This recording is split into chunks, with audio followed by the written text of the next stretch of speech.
Welcome to this audiobook.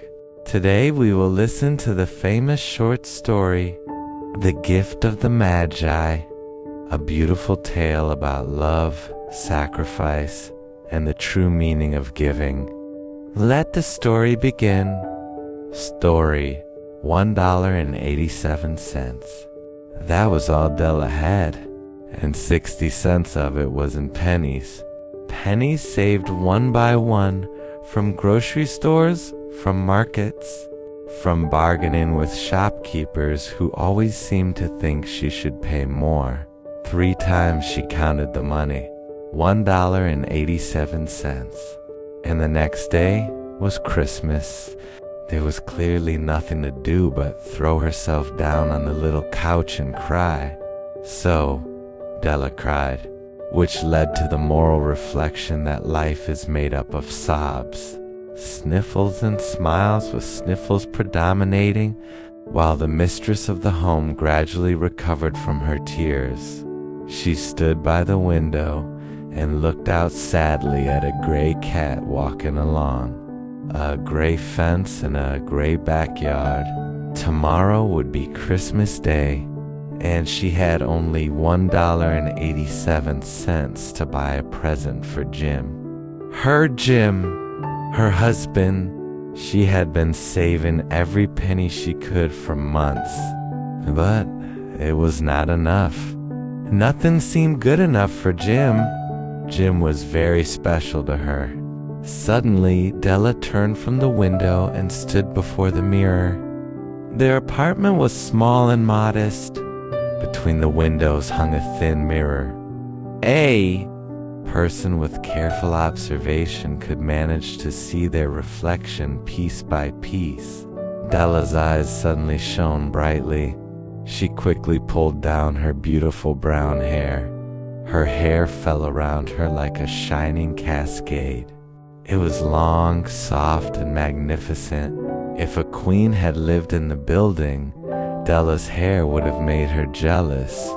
If a king had owned all the treasures in the world, Jim would still have been proudest of Della's hair. But suddenly she gathered her hair again nervously. She stood still for a moment, then she made a decision. Within minutes she was running down the stairs and into the street. She stopped before a small shop. The sign read, Madame Sofroni, hair goods of all kinds. Della rushed inside. Will you buy my hair? She asked. Madame Sofroni looked at the hair carefully. I buy hair, she said. $20. In a moment Della's beautiful hair was gone, but she held $20 in her hand. Now the real search began. She wandered through shop after shop looking for the perfect gift for Jim. Finally she found it. A beautiful platinum watch chain. Simple, elegant, perfect. Just like Jim.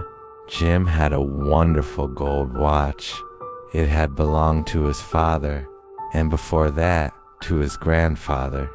But he used an old leather strap instead of a proper chain. Now with this chain he could proudly take out his watch anywhere. Della paid $21 for it. She hurried home with 87 cents left. Back home she looked at her short hair in the mirror. Then she began curling it carefully. Perhaps Jim would still think she looked nice. Oh please God, she whispered softly. Make him think I'm still pretty. Jim comes home. At 7 o'clock Jim usually arrived home. Della finished preparing dinner and waited near the door. When she heard his steps in the hallway, her heart began beating quickly. The door opened. Jim stepped inside. He stopped suddenly. His eyes were fixed on Della. Not angry, not surprised, just strange. Della ran to him. Jim, darling, she cried. Don't look at me that way. I sold my hair to buy you a Christmas present. Please don't mind. It will grow back. You still love me, don't you? Jim looked around the room slowly. "You've cut off your hair?" he asked quietly. "Yes," Della answered. "But it's Christmas Eve, Jim. Be happy.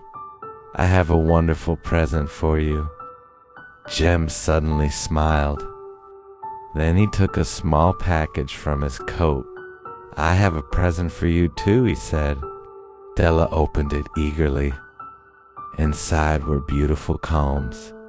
Perfect combs for long hair. Della had seen them once in a shop window and admired them for months.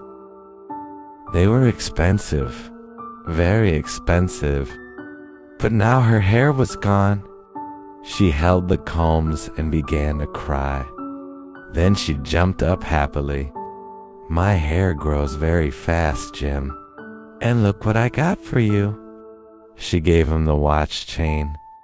Jim sat down and laughed softly. "Dell," he said gently, "let's put our Christmas presents away for now. They're too nice to use today. You see, I sold my watch to buy those combs." Ending. And so the two gifts were useless. But their love was priceless. Of all who give gifts, these two were the wisest. They sacrificed their greatest treasures for each other. And that is why they are called the Magi. And that is the end of this beautiful Christmas story. Thank you for listening. If you enjoy classic audiobooks and relaxing stories, don't forget to subscribe for more. Good night.